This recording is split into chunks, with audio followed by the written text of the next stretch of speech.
Hello and welcome to Small Business, Big Life, inside Fort Orange General Store, where entrepreneurship meets marriage, kids, and controlled chaos. I'm Joe Slicko, and with me, as always, is my wife, business partner, and owner of Fort Orange General Store, Erica Cabello. Hi, everybody. Hope you're doing well today. Well, Erica, we have a fun episode today. We have a couple things to go through, but mainly we are going to talk about the small business entrepreneur side of life when we're deciding to carry a product or make our own product and looking at those margins. Oh, such fun. All the things I very much enjoy. Oh, yes. Great conversations back and forth about those metrics all the time, don't we? Always. But, Erica, before we get into that, I'm not going to say please like or subscribe as I normally do. And do you know why? Why is that, Joe? Because this episode that we are recording right now is our 20th episode. Whoa. Are you kidding me? That went really fast. Yes. And when we started this podcast, a few months ago, our goal wasn't to become the biggest podcast ever. No. Obviously. Right. It was simply to have honest conversations about what it really takes to build a small business, especially while raising a family. Yeah, that was our goal. And today, we're humbled to say that we have been downloaded over 2,100 times. Oh my God. Reaching listeners in 26 countries, 335 cities, and across 6 continents. Oh my gosh, that's huge. I had no idea it was that far spread. Yeah, pretty incredible for a podcast recorded right here in Albany, New York. I know, in our home. That's awesome. So to our listeners, whether you've been with us since day one, you're a super fan, or this is your very first time listening to us, we say thank you. Thank you so much. Those metrics numbers were pretty astounding. I mean, I know that we mentioned on a previous podcast that we were in 6 of the 7 continents in your little theories there. But I didn't know it was like that huge of what you just broke down. So to everybody, thank you from the bottom of our hearts, because it means so much more than we can express to you. Absolutely. So having said all that, let's get into episode number 20. Yes, let's do it. So here we are at episode 20. And in the past, we've talked about how we decide which products we're going to carry, the flow of the store, all of that. But now let's have a conversation about the business financial margin end of that. Okay. So Erica will bring up a conversation of a new either design she wants to create on, one of our many product lines that we have. Which is like the most dreadful conversation to have with you, by the way. It's so frustrating, and we get into so many fights over that. Well, let's iron that out a little bit and figure out why in this episode. So what I look at in these conversations, and again, whether it's we're designing and creating or we're looking at an existing vendor with a new product or a new vendor that we've stumbled upon, is how much does it cost us? Because that directly impacts how much we can sell it for. Right, yeah, and that is really hard, because sometimes I will find these amazing things that I really want to have in our store, but it just doesn't make sense financially to invest in, because we can't price gouge our customers, and if we do carry it, it just might not sell because it's too expensive to have. Exactly. So there's the balance, right? There's the investment from us up front, because we're taking a risk on whether or not something's going to sell, and we already know I'm going to say everything is not going to sell, and then you're going to prove that everything does sell. So we should probably walk away from that part of the conversation just a little bit. Maybe not, though, because I'm not there yet. And then there's how much would people pay for it? But we also have the conversation, how much should people pay for it? Right. That's very important to us, because I don't want to have a store where it's just too expensive and people don't feel comfortable walking in. I want to have a store where somebody can find something for $9.99 and feel good about that purchase. But also, if somebody's looking for something a little bit more expensive for that anniversary or special birthday, they can know that they're buying a quality piece, and it might cost a little bit more because of the quality and how it's made. And that's the truth behind all of it. And I'm not trying to diminish any seller by any means. Right. There is so much time and effort that goes into creating a product. Oh my God, yes. We do it here all the time, in the kitchen. And that needs to be compensated. Completely understand that 100%. But it's the balance of finding those ethically sourced products at the right price. Exactly. So that when you look at the entirety of what that's going to cost us from start to landing, and then having to make a little bit of money because we are a retail store and we want to feed the 4 children that we have, as well as the 2 dogs and 3 cats. The farm. Plus ourselves maybe once in a while, and pay our bills, that it's sometimes difficult because we'll look at this amazing product and say, but we just can't put it on the shelf for what it would make sense for us to sell it for to be in business. Right. And that can be like really heartbreaking sometimes, but in the end, I just have to do a little bit more digging and researching and finding that right product from the right vendor at the right price point. And, I do a lot of research into the vendors that we carry in the store. I have a very strict set of standards that I check, making sure that it comes from the United States, number one.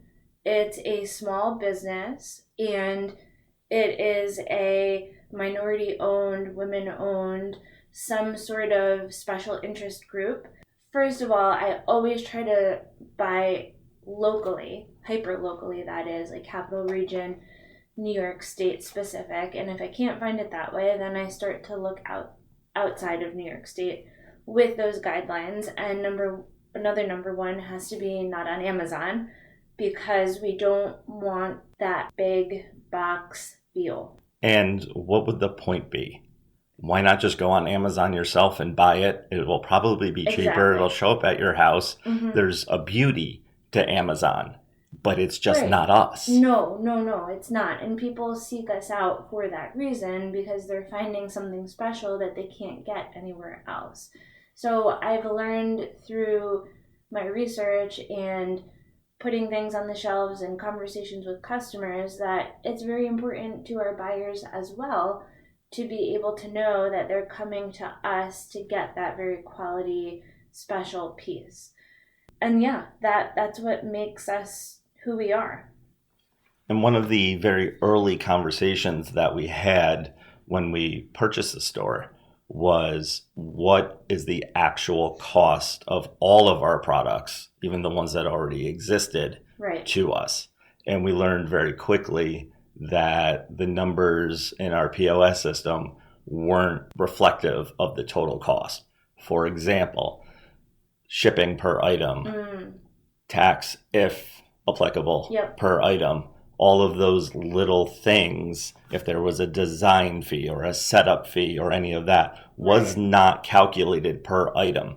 So we didn't know, as we sat there in that moment, what the actual cost of these items were. So we had to do a lot of work. I mean, we have so many items in our POS system because of the turnover in items that we have. And, throughout the years, things change, trends change. We don't delete those items out, obviously, because anything can come back in, and it's a lot of work to create an item in a POS system and leave it there. So going through all of those and being hyper-focused on making sure our accounting processes were correct, so that then we could make sure that we're selling it for the right price. And the right price could either be, we're selling it for too low and not making any money, or, oh my God, why are we selling it for that price? That doesn't feel right. Exactly. Yeah. And there's a lot, like Joe just said, that goes into it. You do have to think about every penny that you have spent to get that product there, to then reflect it in your retail cost, because You want to be hitting the right margins like we were talking about. You want to be making it back fairly within the business. One example of that I remember from last year was when we launched our Nipper hoodies and our Nipper and Albany sweatpant joggers. Yeah. And also the crew necks. Mm-hmm. That whole order that we did together, which was ginormous and monumental. It was quite the feat. It was a huge upfront cost to us, and fingers crossed. That was a little scary. Yes, that the payoff would be there. Luckily, as time played out, it has, and we're looking at reordering right now, to be honest with you. Like a little bit past 6 months, and that's incredible. So thank you, everybody who comes out and supports that line and us. So what I learned in that process was, obviously, there's a setup fee for screen printing. You have to create the screen. So we went through all of that. We calculated that out. And, as we're doing this, the cost per item, starts to creep up a little bit. And we're like, ooh, okay. Yeah. And then we're talking about different colors, right? Because we have multiple color shirts or joggers. And I like to give options. And again, that we can only offer so many options in a color, in a design, because we are a small business. Yes, and that's where I learned that for them to use the same screen, but rinse it and change the color of the screen print, there's a fee for that. It was like $25. Yeah, and it makes sense because it's time and it's material that you're, flushing down the drain. So I got it from the artist standpoint. I think it was a little bit harder for you to swallow as the mathematical, analytical brain. But yeah, it all adds up. Every little variation, every color change, every apparel change, it costs a little bit more. And that's what you have to remember to factor into your total price. Now, if you're a huge big box store conglomeration, that's nothing. It's a drop in the bucket. You sneeze that away buying lunch for a meeting that you didn't need to have to begin with. But when you're a small business, that eats up either A, your profit margin, or B, it drives the cost up of the product. Yeah. And that's that delicate balance that we agonize over. And sometimes it's pennies, sometimes it's dollars, but going in to buy a sweatshirt at $34.99 versus $37.99, that's a difference. That's psychologically a buyer going in. That's a huge difference. Yeah, it is, especially when it's not that much different of like a material that you could find somewhere else. Like, for example, I'm thinking about our beanies. Our ribbed beanies with our Nipper embroidered on it. Lots of conversations about those options. Yeah. And we decided ultimately that it was something we wanted to invest in because it was very unique. It was a unique quality material design with that ribbing. It's heavier weight. So it made sense that we could do that purchase because it's something that you're not going to find everywhere. And they do cost a little bit more, but we justified that because of, like I said, the quality and the design of the actual fabric. And of course, with quantity, most of the time, you get a reduction in price. Yes. So how many can we afford in reality to purchase at once to get the best price paired up against the risk of how long are these going to sit before we sell them, especially if it's a new product. Right. Are they even going to sell? Exactly. So sometimes we do have to kind of bite the bullet and either order that large amount because we know that it's going to be a good seller, or we go in a little bit under and take the lower quantity and have to pay a little bit more per item just to make sure that we've made the right decision in the product that we're carrying. Almost like a proof of concept. Yeah. Yep. And that's what happened with our last big investment, right, Joe? Well, let's talk about that one, Erica. So pretty much this has been a, 2-year? Yeah, since we've owned the store, we've been getting these asks and, it's come up very consistently. What about a little Nipper Plushie, right? Like literally since the day we've owned the store, we've heard customers ask like, well, you used to have this item years ago.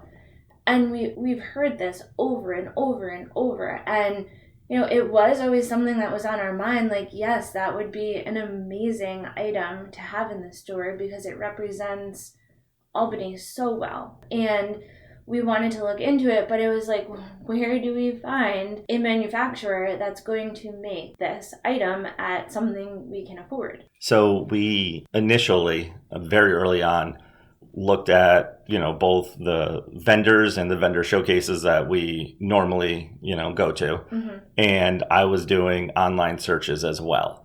And we could not find anything local to begin with to even start the conversation.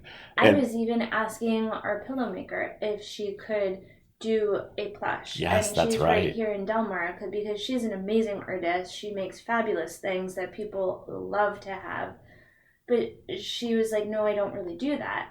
So we were really scouring our brains to find something local and small business. And we couldn't. And then we were hard pressed to find something in the US. And when I finally found one random website way back, the minimums were thousands and the cost was astronomical for that amount. And it was like, we just can't do this right now. And all the other things in life that we've talked about were transpiring over that time period. And it was just, kind of went by the wayside. Right. We put it on the back burner. But this past holiday season, after the giant rush of the holidays and we had a little bit of time to settle and we talked about the benefits and the pros of having that lower volume of business in January, February, like those winter months where you kind of come down from that crazy rush. So Joe and I were in the store together and kind of cleaning things up, straightening things out. He was in our storage closet and cleaning, and he came across this box and he screamed from the room, "Oh my God, I just found, oh my God," like couldn't even get the words out. There were a lot more expletives. At that moment, there were no customers in the store, so it was acceptable. Right. Yep. And he brings out this box and is like, "Look at this." And I open it up and I'm like, holy, right there with him with the bad words. We found 2 Nipper Plushies sitting in our store. We had no idea they were there for over a year. And with those 2 prototypes were pictures that were sent back and forth and the manufacturers of them, the item number, all of it. We were like, oh my God, we found a box of gold. So we thought. You're right. So we thought. So we, take it home, we show the kids, we show our family, and everybody's like in love with these little stuffed nippers.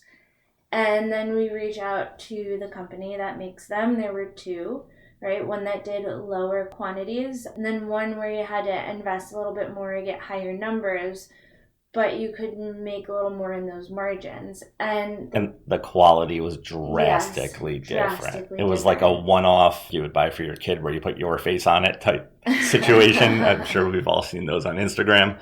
And then there was the actual commercial real plushie. Right. And when we got those numbers back after reaching out to both of them, it was a big, big difference. So we decided we were going to just hold off. Like maybe we can keep searching and find someone else to make the same higher quality that we liked at a lower cost that was more in line with what we were looking for. In the meantime, once a week, once every other week, we'd have people in saying, "Oh, it'd be great if you had a Nipper plushie." Mm-hmm. Or, "I have a Nipper plushie, but I need a new one. It's getting old," whatever. Right. Do you carry those? Do you think about carrying those? And either Erica would come home after working a shift or I would come home after working a shift and we go, "It happened again." Yep. People are asking for the plushie. And then we would go, "Oh, but we just can't." I know. Because how can you charge that much for a plushie? I know. That's crazy. Yeah, it just didn't feel right to us to take it at that cost and then have to charge that for retail. And we weren't in a place to invest the giant investment, almost $10,000 to try to see if this works at a price point, that's fair and reasonable. Mm-hmm. No, it didn't. I mean, we knew that the market was there, people want them, but again, that's like such a giant amount of money that we just have to put on hold in hopes that they're going to sell at the price point we want them to sell at.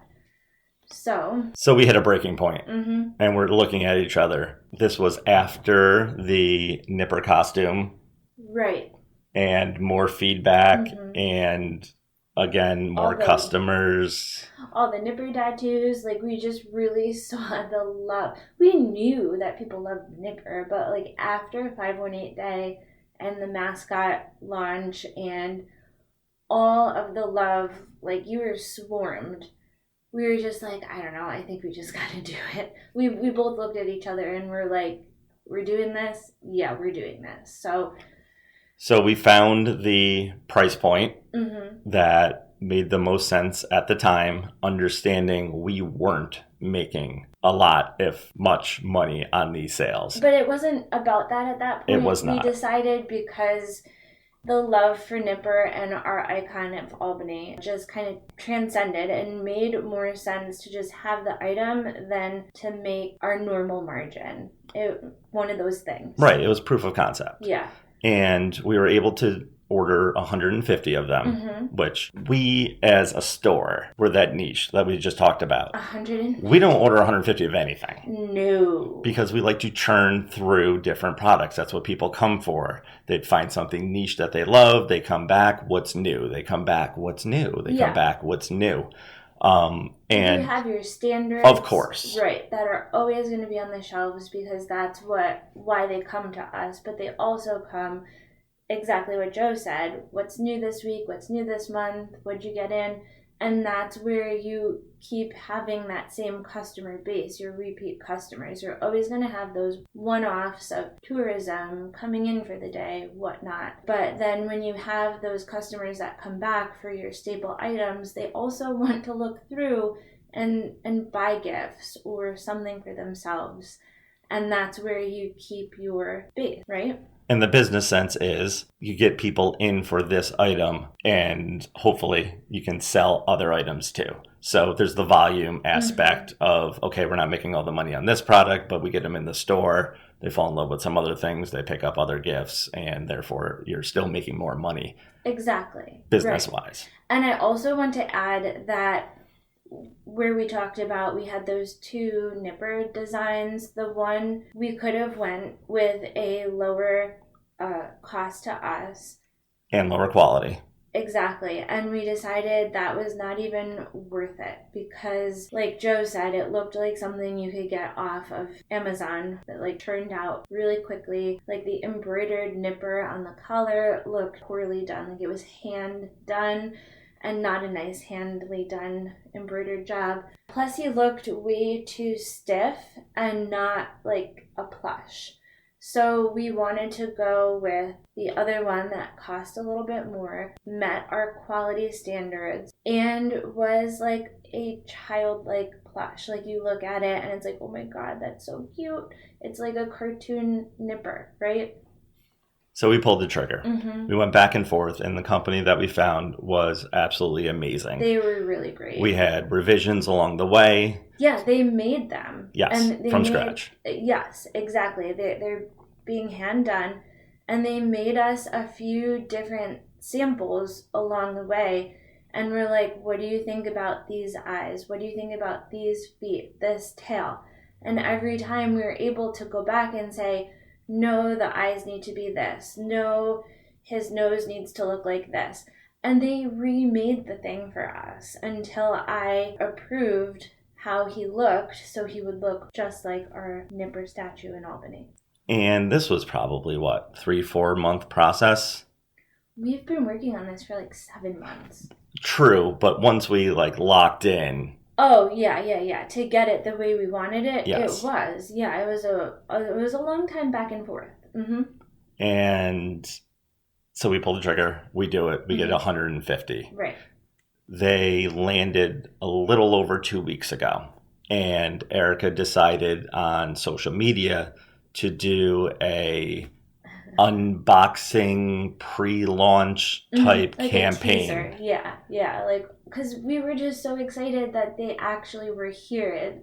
Like we said, it's been a couple of years in the making. So I had like this vision of cutting the box, opening it, giving little glimpses of what's inside. Like, you can kind of tell what's there, but is it really that? And I wanted to build that excitement and anticipation for the release of our little Nipper Plushes, since so many people have been asking and waiting for them. How'd that go, Erica? Well, it was an incredible, like, overwhelmingly positive response just for the teaser. Like, over 6,000 views in just the few days over the weekend.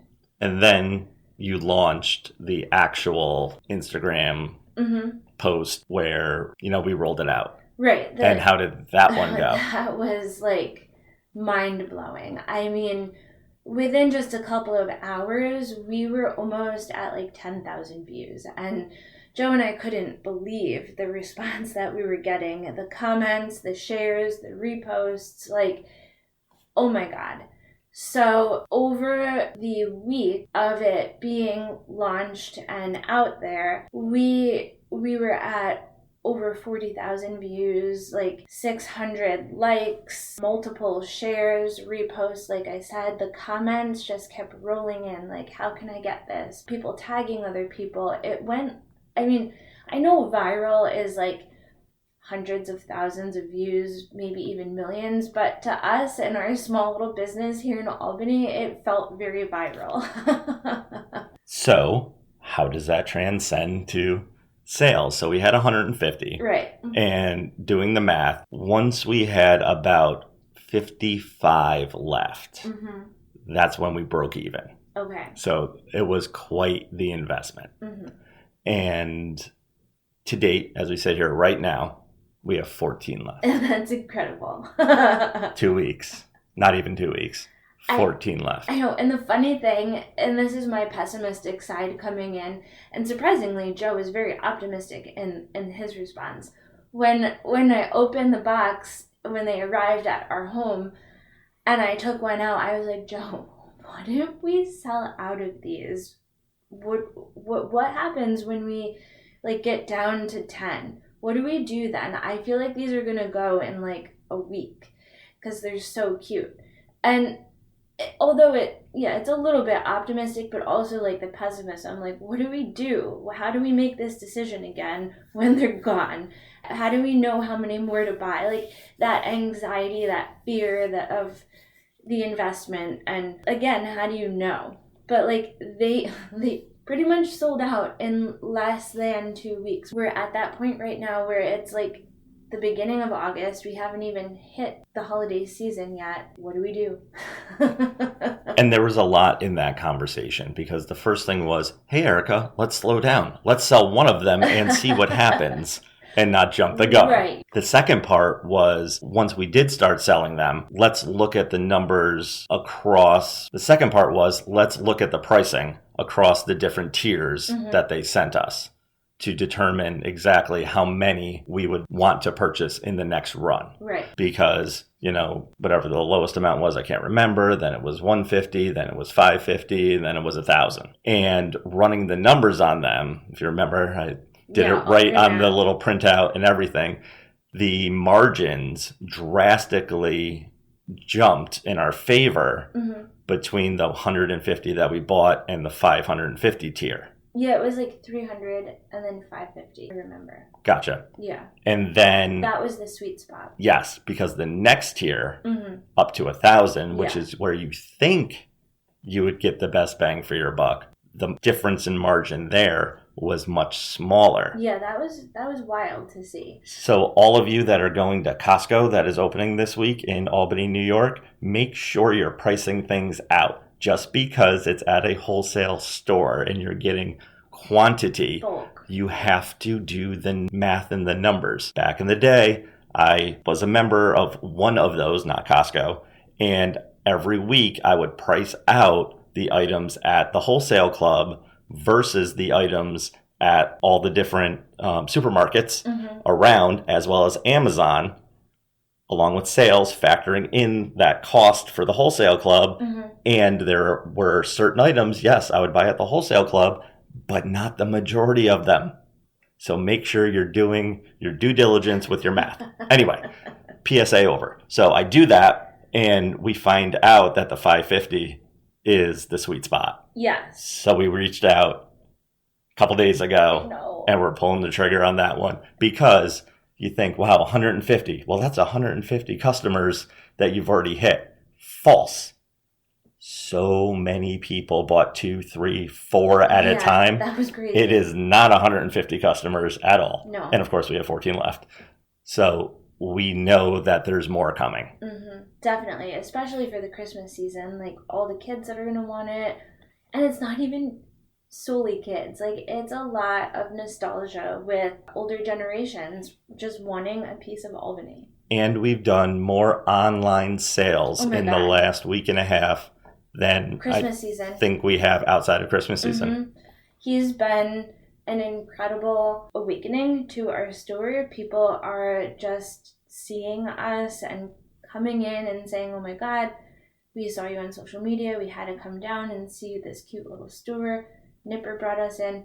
Like, the feedback, the customer walkthrough has just been, again, so positive and overwhelmingly amazing. And thank you to everybody who has followed us, watched us, come down to the store, made an online purchase, engaged with us in social media with the commenting or sharing. Like, we just cannot express enough how much this means to Joe and I. It's been so exciting. It's been so much fun.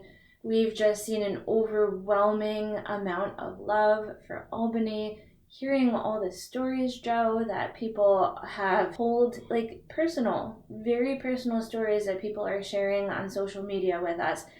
And my post from like a week and a half, almost 2 weeks ago now, is still getting comments and stories shared. And the memories are just beautiful. And they really do mean so much. And I read every single one of them.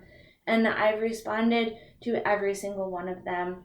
And that's not a social media manager reading them and responding, or an AI bot. That is me taking the time out of, our busy life. And because it means so much to us, and I'm sharing them with Joe.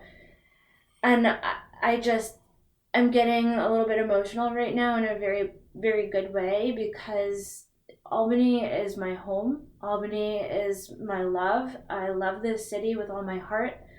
And to share that emotion with pretty much the world. I mean, I was talking to somebody in Singapore asking if we could ship to him because he saw Nipper and fell in love with him.